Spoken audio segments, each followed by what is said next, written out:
Proudly sponsored by Diamond Bright, keeping the furious fleet shining.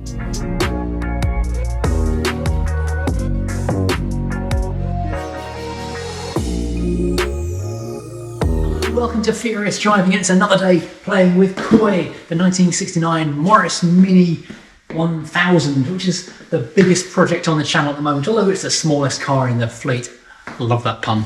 Right, so the end of last episode, we got the majority of the interior stripped out, whilst I was confidently saying I'm not too worried about if anything gets damaged because I'm sure I can buy all of this stuff online, and the comments were so overwhelming and useful.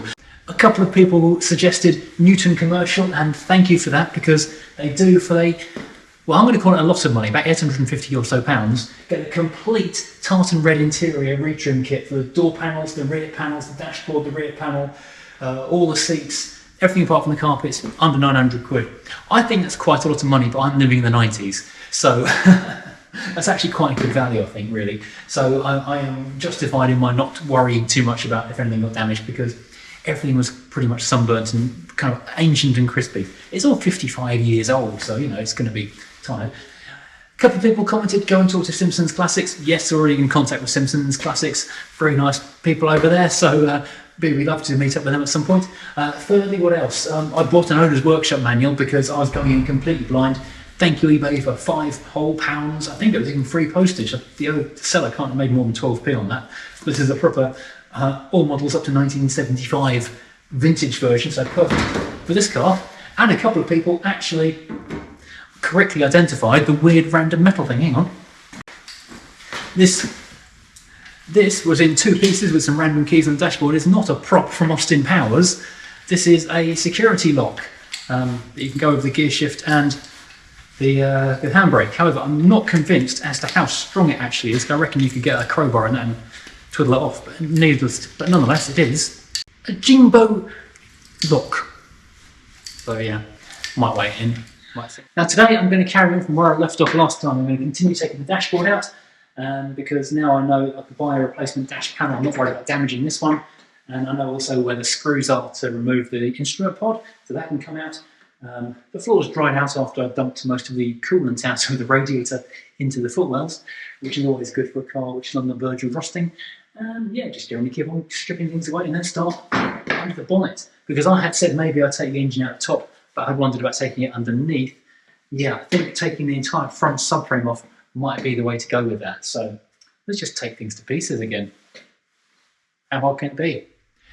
One thing that got a few comments last time was this hole in the back of the car. People were curious what it was actually for. And this is how these cars ran down the production line. This hole and the hole behind the dashboard are how they mounted these things when they went through the factory. And I wasn't sure about this red, but this is basically the undercoat, and I assumed they would have painted the car before panelling this bit of cardboardy compressed fiberboard stuff on there. But no, that wasn't painted until afterwards, interestingly. Right, it's clamber aboard. And I actually saw the old owner of this car the other day, so it turns out this, which I thought looked really new and fresh, is a new panel. This panel here, which has rusted again, was also new, interestingly. So yeah, that's quite surprising how the new metal has gone through. Now these I no longer need to worry about. I was trying to be really careful with them and not damage them, but turns out don't need to worry. Oh, I didn't know there'd be more sound deadening back there. More speakers. These aren't quite as fancy as the audio lines, which everyone was absolutely in raptures over. The audio line stuff looked really, really nice. Let me quickly show you those in case you missed the last episode. The audio line Goodmans. These speakers are fabulous. I thought they were 90s. A few people think they were 1980s. But yeah, these could be taken apart. They screw together and refurbished with some more modern components, which would be absolutely fabulous. Because I mean, come on, three-way speakers. How cool is that? The epitome of awesome. Oh no, I left my coffee on the bonnet. Not a problem. I suspect those wipers might be the next thing to come off. This is kind of fixed or glued, I think, down here. The driver's side is actually quite a bit nicer than the passenger side, so less keen to break it. Here we go.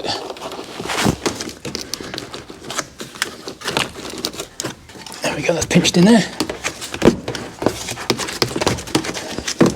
There we go, that's the dashboard out. little speakers. These ones are audio line speakers. I think I knew that because I've seen the grills from them previously. Now I can take out these air vent bits.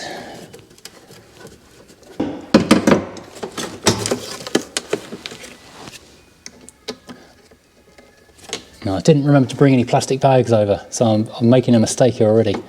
What a mistake I'd make for fans of on-PC 1980s comedy Hello Hello.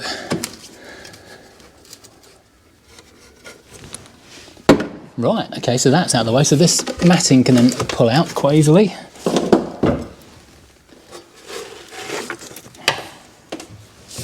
Someone did point out that I'm going to have to scrape off all of that. Ugh, that's interesting, that one's not as nice on that side.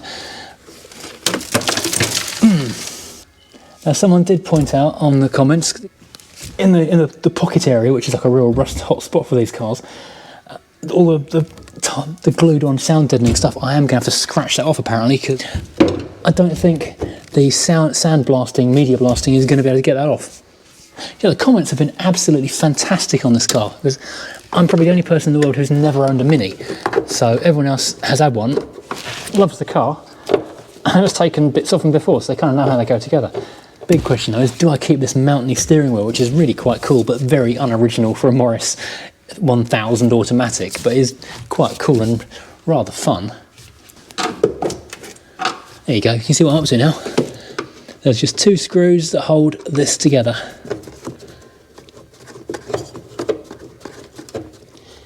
Yeah, because thank you to Simpsons Classics for sending me a couple of photos over.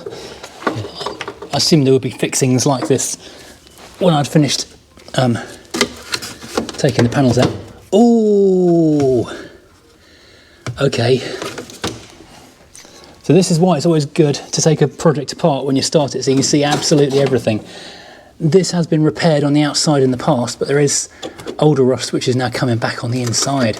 So this all needs to be cut back and removed so it doesn't rust through any further. So I'm glad I found that. That's why this side was all horrible and this side was all okay. So yeah, that's a bit more work to do. I have got replacement panels that came from the, oh, there's a bit more rust just there actually as well. So that needs to be sorted out too. Oh, I just found £1. I'm now up to about £1.49 I think I found in this car. It really is paying for itself. It's a free restoration-ish. Oh, hang on. 10p, but is that still legal tender? Yeah, oh no, it's a 5p, blimey. This is an old one. This is, I think this is 1980 something, 1986. But not, sadly, this 5p isn't legal tender anymore. Well, closer inspection found there's 2 more screws up here. Thought there were only 2 holding it in, but there's 4.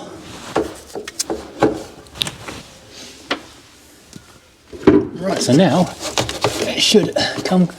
There you go. Oh, it feels like it's been glued down actually. There's another one down the bottom. Oh, there's 2 more down the bottom. Oh, 1 more anyway. Which one's slackening off or something? Aha! Well, you learn all the tricks of these cars when you start working on them. Hole in the bottom of the dashboard so you can reach through the screwdriver and undo that one, which does not want to come undone. Oh, dear me.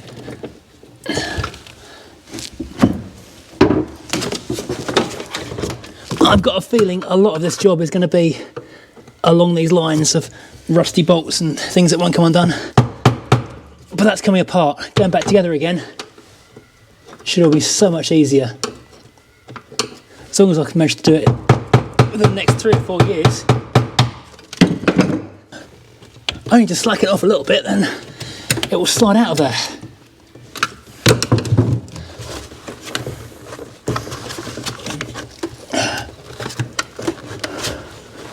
Nearly out.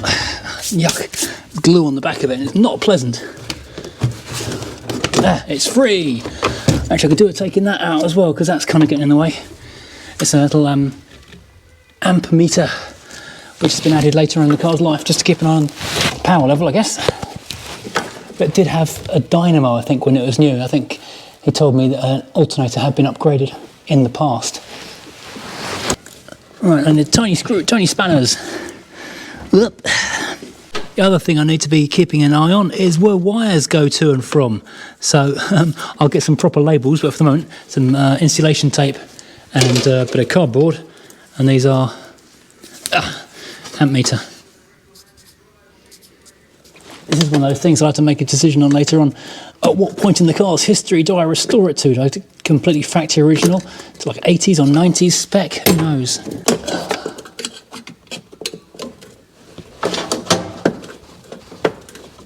So much easier to just lean through the windscreen opening and do stuff that way. I've got a feeling there's a non-captive nut on the back of this and I can't find it. Ah, that's this way. Ah, okay. Gotcha. Didn't realise it was open at the back.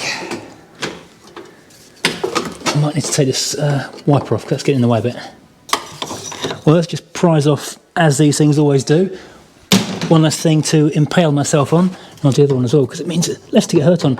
And interestingly, I'm looking at how these actually bolt through, and it's through this pressing here is the top of the scuttle, and you can put your hand underneath there. And yeah, you're just on the side of that bit of metal there. So unscrew that, and the gas comes out. I need to work out, I'll really be keeping a close eye on how this comes apart. And I'll be honest, I'm not feeling great today. I woke up feeling pretty meh. So I've got a fairly short video, only taking a few bits and pieces off, but I want to keep progress going on this car. Don't want it to stall.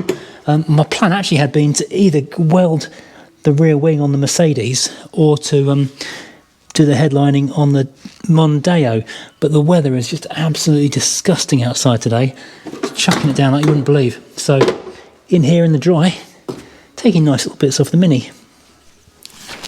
Looks like it's an 8mm on here. This is a surprisingly slow part of taking this whole gubbins apart. I didn't even notice that wire on there until I looked here.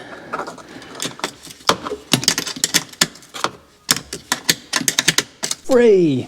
Little ammeter and this little retro style cage. All out of there. Whether I pop that back in there or not, I don't know. Oops, come around the front. And start undoing all the stuff on the back of here. I'll take a photo of that before I start unplugging everything. So I did a quick Google on how you remove a speedo cable from the back of one of these things, and it said you squeeze a plastic nubbin and it slides off. This appears to be an earlier version, whoops, where you unscrew it, I think, and get really greasy hands. That would appear to be the case. Yep, that's free. Okay, excellent. Ugh, greasy. Okay, more photos being taken. Just different angles on everything so I can work out which colour goes where when it all gets reassembled. And then start pulling stuff out. Like old school little light bulbs. I am very greasy now. I really wish I'd put gloves on for this job. Ah, earth. Big earth is bolted into it. Aha. Another photo required down there. Oh, okay. Didn't see that before. It's a hardline oil feed for the oil pressure gauge. Wow. Was not expecting that. Yeah, that wire, well, that little pipe just there, is actually the feed to the oil gauge. I was really not expecting to see that. Okay. Is that a flathead? So that, yeah, this really is a journey of discovery. I'm sort of figuring things out literally as I go along. That, okay, that's screwed to that, fine. That's well and truly bolted down. I've got a bracket holding it in place just there. Right, okay. One tiny bolt out, getting every tool I own over here apparently. Got the ratcheting spanners, it's actually finger tight though, so hopefully, yeah, a long socket. I can just wind this thing off. There we go. This does appear to be basically free apart from a couple of wires. Hang on, what am I snagging on now? Another bulb. So many light bulbs. All individual little bulbs. Ah, and there's an earth that's screwed into the side of that. I'm guessing another 8mm. Just there, and an earth just there. That's what's holding it in now. You know, I really didn't think the instruments would take that long. I thought it'd be like 5 minutes and on to start stripping things out the engine bay, to be honest. Not really how I expected this day to go, but then, is it ever? Right, that's those two off, and now the only thing holding it in place is that one last stuck thumb wheel, which might be able to come out now. Nope. Literally one earth wire, which does not want to come free. Tiny mole grips doing the trick. Vice grips if you're watching in America. It's one little thumb wheel. It's meant to be just undoable with your fingers, but you know, 50 odd years of slight dampness underneath the dashboard. And now, oh no, yep, just feed that oil through there. We have, grotty in the back of it, but we have got instruments out. And you can see this car's only done 85,000 miles. Absolutely nothing. I can give all this a clean up while the rest of the car's being done. And I assume you can buy these new bezels, you know, fresh and shiny, because that's a bit pitted and these are a bit pitted. The outer one's actually okay, but these bits look grotty. Nice to replace them with nice, shiny new chromy bits if the rest of the car is going to be lovely and shiny and new inside. And that's what the dashboard looks like with nothing in it. So all we've got now, is the steering column. So yeah, and then figure out how this switch panel there comes out. And I think this vinyl just peels off. It's kind of padded stuff. Because I don't really feel like trying to get my head around how that comes apart. So I'll do some easy, wrong word, not interesting, easy stuff in the engine bay that needs to get done. For example, getting ready to dismantle the radiator or remove the radiator. I'm guessing these pipes will want replacing, being 20 plus years old. Yeah, they've got a nicely etched groove where the pipe was, where the clamp was, sorry. Wow, expecting water to come out. Nope, no water. And then I guess we want... Ugh. So I have been slacking badly on the merchandising advertising front today. Don't forget all the tools I'm using, all this Draper stuff and everything else is all on the Amazon affiliate link in the description below. You can find all the tools I use, and if you click on that link it helps pay for the channel. And also don't forget furiousdriving.co.uk, you can find awesome mugs like this Crown Victoria one, and fridge magnets of the entire fleet, hats, t-shirts, you name it, tons of good stuff. Badges, key rings, mustn't forget to say that every time. Ha. Well, this feels like proper taking the car apart now. Removing a tiny bracket.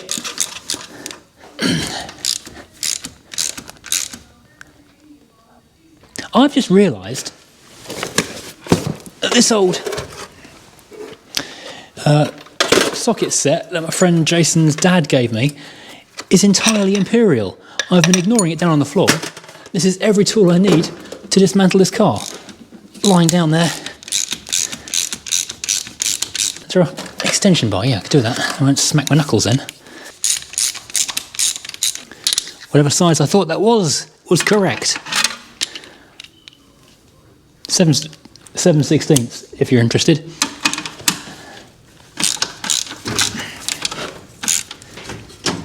Ah, could do with that being off. Oh, that comes off quite easy. Who knew? Yeah, it turns out one screw and a cable tie is quite easy to remove. Apart from the rotten screw, which won't undo. That's a long screw for a little lightweight bit of thing. There we go, out it comes. Hurrah! Now I can get through and get into here to undo the rest of these fan housing bolts. Honestly, don't know if I need to undo these or not. It certainly won't hurt to do it. It's off. That's all good. It's kind of bag for those nuts and bolts. And how does the radiator just held on by luck? Art basically holds the radiator in place. There's one more bolt down the bottom for the bottom half of the fan shroud. Okie dokie, easy. Another hole I've just found down here, which is good. Yeah, another little hole. So that's a new and exciting thing to fix. So yeah, rusty car is rusty, shocker. Bottom half of the fan shroud, so you can get to the bottom hose. That's 7/16 on a ratcheting spanner. Oh, so where do you go then? That's now vanished into the bottom of the car, never to be seen again. Guess what? I didn't look properly. I just found two more bolts holding this thing on. This thing is the most well-secured, tiny, insignificant bracket I've ever seen. Incidentally, I found them because I just dropped my spanner down here. I can't reach it with the magnet tool. There we go. my spanner is just there. Oh, it's lost forever, basically. I see it now. I can see you. Ha ha ha ha. Honestly, magnet pickup tools are the greatest invention of the 20th century. We get penicillin, magnet pickup tools. To fight this, and because it's going to be replaced anyway, and might pour less water on the floor, I'm going to cut this pipe off and just pull the radiator out that way. Oh, there's plenty of water. Actually looks like plain water, to be perfectly honest. Probably a bad thing. Cut the hose pipe, which was great, because then I've got the radiator free, except you can't get the bottom of the pipe past the bottom of the radiator cowl thing. So I have to go and take the two big bottom bolts off. The first one relatively easy to reach through from where the grill had been. Second one, you only just get a spanner on it, and it's too tight even for a ratcheting spanner apparently. Certainly too tight for a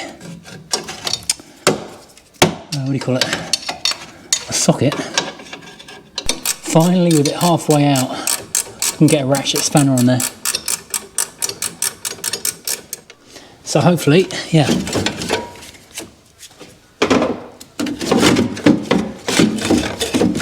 That can be pulled away from there. Oh, water's coming out now. I lost my knife. I've dropped the knife and I can't see it because it's black. Brilliant. Oh, there it is.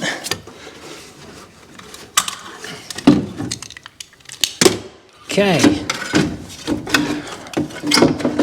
There we go. Radiator is free, and boy, is it tiny in that little dinky thing. That was a massive effort getting that one thing out of there.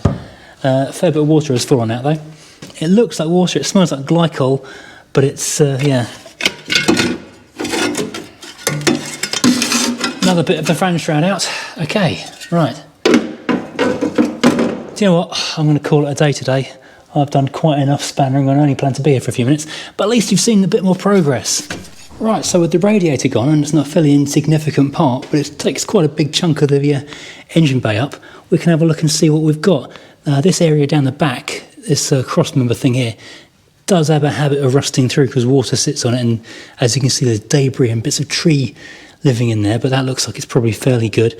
There's a lot of surface rust everywhere. We have got this big hole down here, common spot, and I think that side there is having a go at going through as well. So it's good that we are taking this back as far as we are going because it needs doing everywhere. So there we go, we've got some minor progress achieved.